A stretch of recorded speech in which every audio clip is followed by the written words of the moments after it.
शकुंतला सुबह सुबह बरामदे में बैठी चाय पी रही होती है। तभी शकुंतला की ननद का फोन आता है। हाँ दीदी बोलिए, कैसी हैं आप? घर में सब ठीक तो है ना? शकुंतला की बहू पूजा भी पास में बैठी होती है और वो अपनी सास की बातों को सुन रही होती है। कुछ देर बाद शकुंतला फोन काटती है और उसका मुंह बन जाता है। अरे माँ जी, क्या हो गया? आप इतने गुस्से में क्यों हो? अरे बहू क्या बताऊँ, मेरी नंद मुझसे मिलने आ रही है। वो यहाँ आई तो मेरा दिमाग खराब हो जाएगा।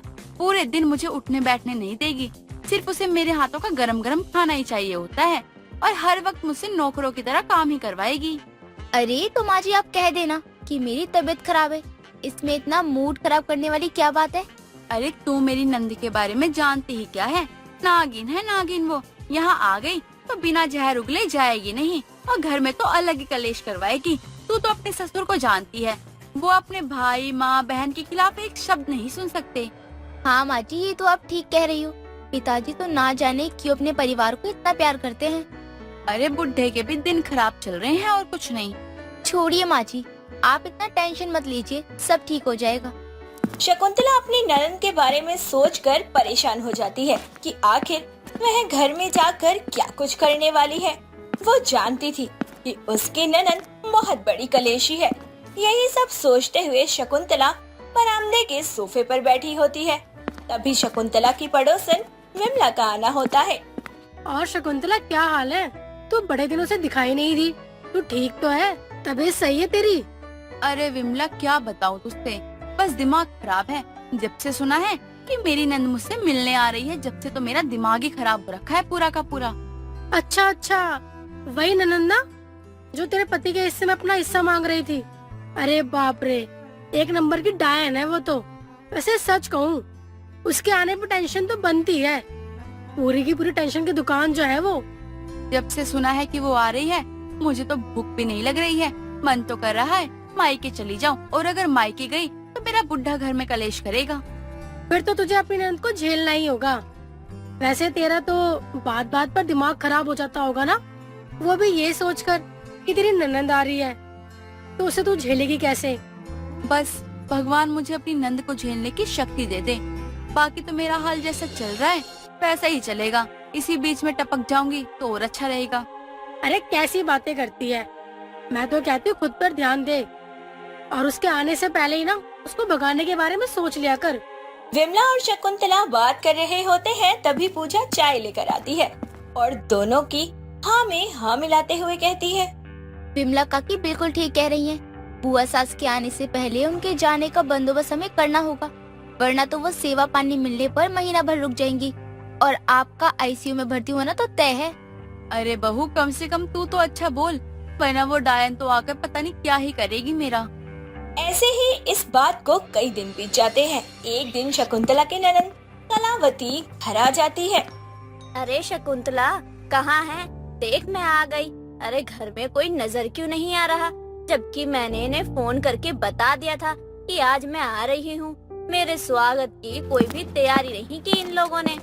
अरे दीदी आइए, मैं तो बस टॉयलेट गई थी, हाथ भी नहीं धोया है और आ गई हूँ। हाथ नहीं धोया तो गले क्यों मिल रही है? दूर रह मुझसे। और बहू, तू मेरे लिए चाय बना ला। नमस्ते बुआ सास जी, अभी मैं आपके लिए चाय बना कर लाती हूँ, आप बैठिए।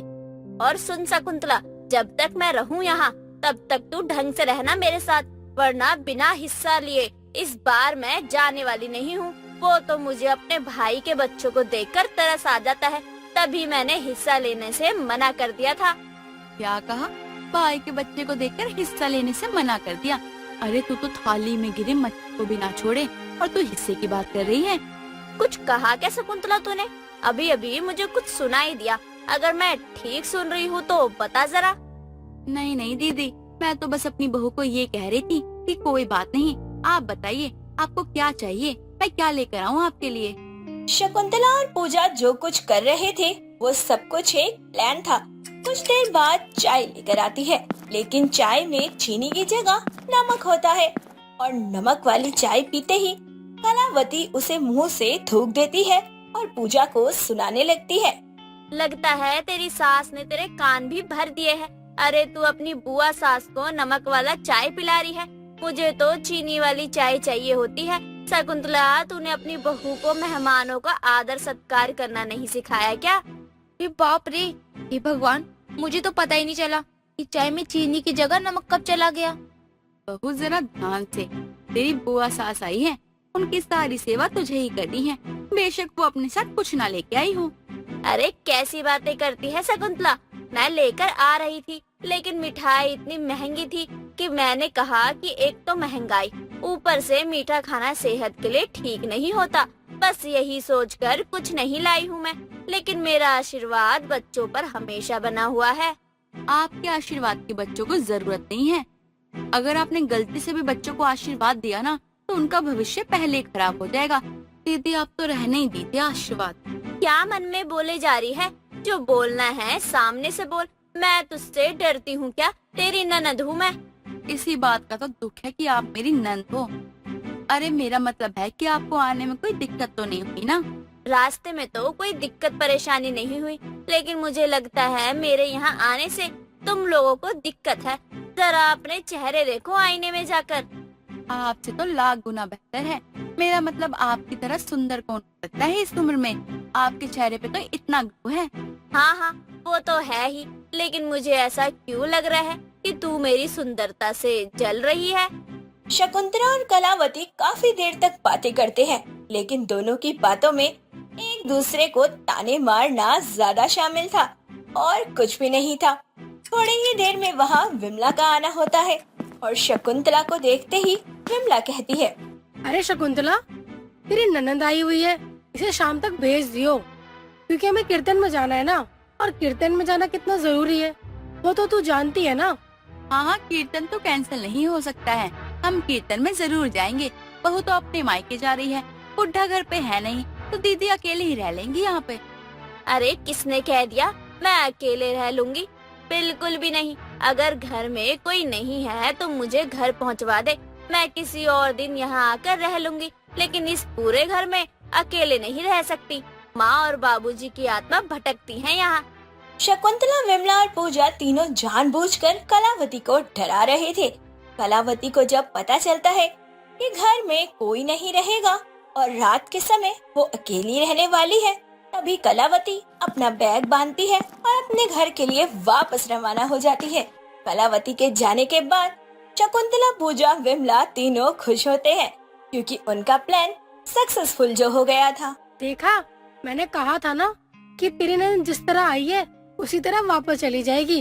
इसे कहते हैं दिमाग लगाना, वरना तू तो अपनी ननद को पकड़ के बैठी रहती और तेरा दिमाग खराब रहता।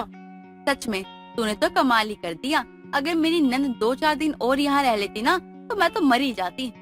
माँ जी का चेहरा देखा था जब बुआ सास आई थी, तो ऐसा लग रहा था कि अभी ने अटैक आ जाएगा। वैसे अगर आपने कभी मुझे कुछ कहा ना, तो मैं बुआ सास को बुला लूंगी।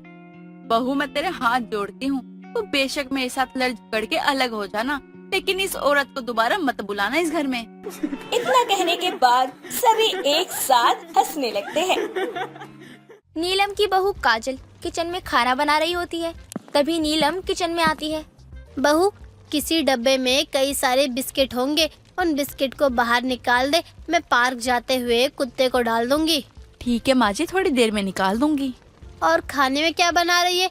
कुछ अच्छा बना ले, बहुत दिन हो गए कुछ ढंग का खाया नहीं। जी माँ जी, जैसा आप कहे, कुछ अच्छा सा बना देती हूँ। आप बताइए आपको क्या खाना है?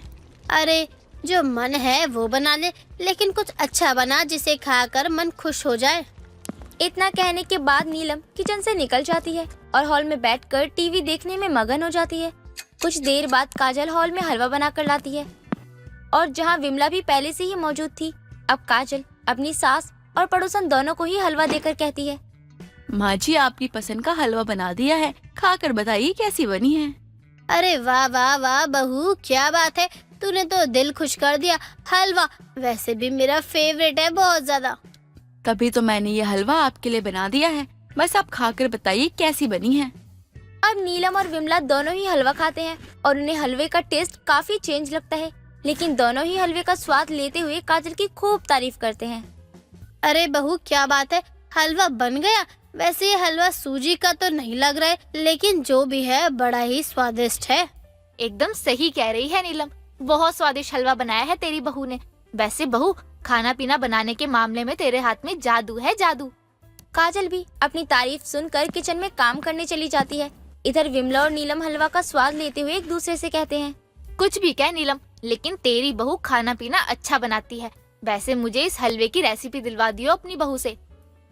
हाँ ठीक है, बहू को बोलूंगी कि वो विमला को इस हलवे की रेसिपी दे दे।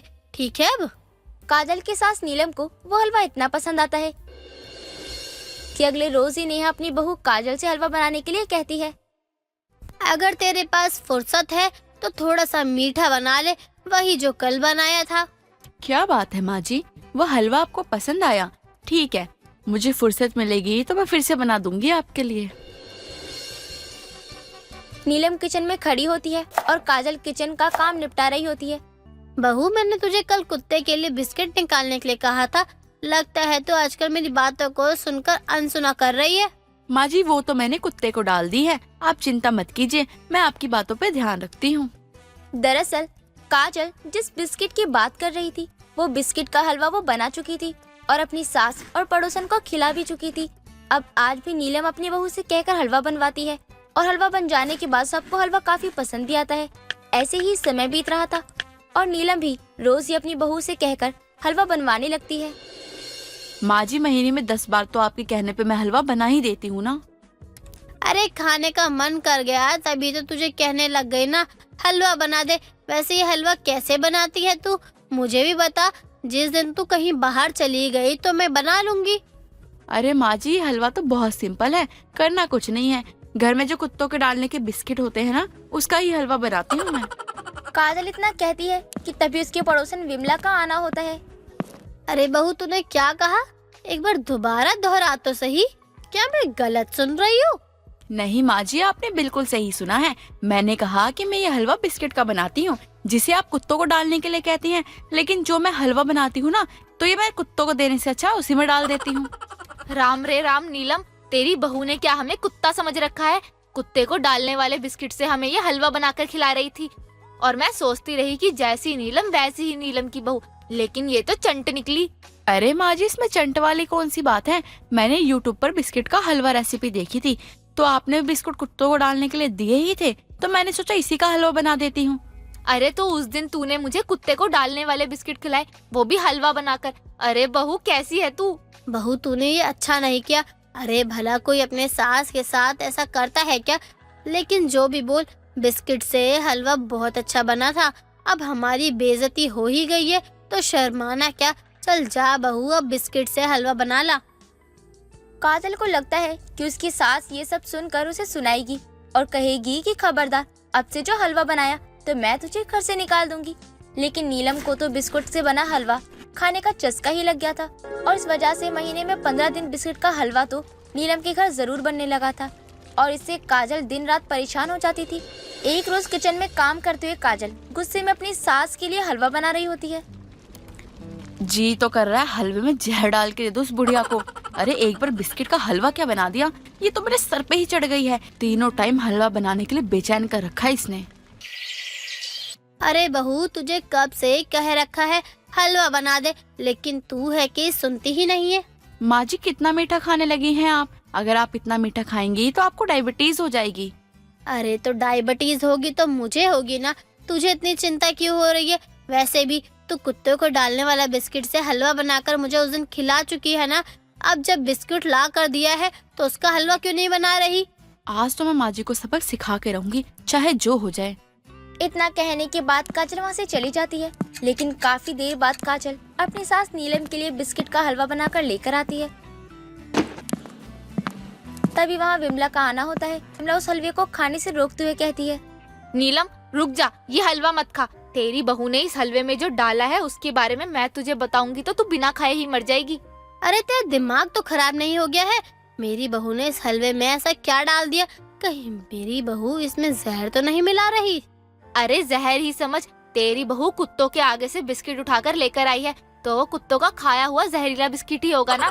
कैसी बातें कर रही है तू? कुत्तों के आगे का बिस्किट उठाकर मेरी बहू क्यों लाएगी? उसमें दिमाग नहीं है क्या? मैंने अपनी आंखों से देखा है। तेरी बहू नुक्कड़ पर जो कुत्तों के लिए लोग बिस्किट रख जाते हैं ना, वहाँ से एक पन्नी में बिस्किट भरकर लेकर आई थी और मुझे लग रहा है उसने तुझे इस बिस्किट का हलवा बना कर दिया है। राम रे राम, विमला तू सच कह रही है क्या? हे भगवान, हे प्रभु, कहाँ हो आप? मुझे दर्शन दो और अपने साथ ले चलो। इस औरत ने तो मुझे मारने का ही मन बना रखा है। अपनी सास के चिल्लाने की आवाज सुनकर काजल अब हॉल में आती है और अपनी सास से कहती है, अरे माँ जी, क्या हो गया? क्यों चिल्ला रही हैं? मैंने आपका मनपसंद हलवा बना दिया है। अच्छा, विमला काकी के लिए हलवा लाना है क्या? नाना बहू, मुझ पर मेहरबानी कर, मुझे नहीं चाहिए तेरे बिस्किट का बना हलवा, वो भी कुत्तों का झूठा। अच्छा, तो आपने देख लिया कि मैंने कुत्ते के खाए हुए बिस्किट से हलवा बनाया है। कुत्तों के झूठे बिस्किट में स्वाद आएगा। माँ जी, आपने खा तो लिया ही ना। बहू, तू मुझे मारना चाहती है ना? भगवान मुझे बचाए ऐसी बहू से। विमला, तूने तो आज मेरी जान बचा ली। तू ही एक मेरी सगी है। उस दिन के बाद से नीलम फिर कभी बिस्किट का हलवा खाने का नाम नहीं लेती और काजल को भी काफी हद तक आराम मिलता है, क्योंकि काजल ने जानबूझकर कुत्ते के खाए हुए झूठे बिस्किट से अपनी सास के लिए हलवा बनाया था।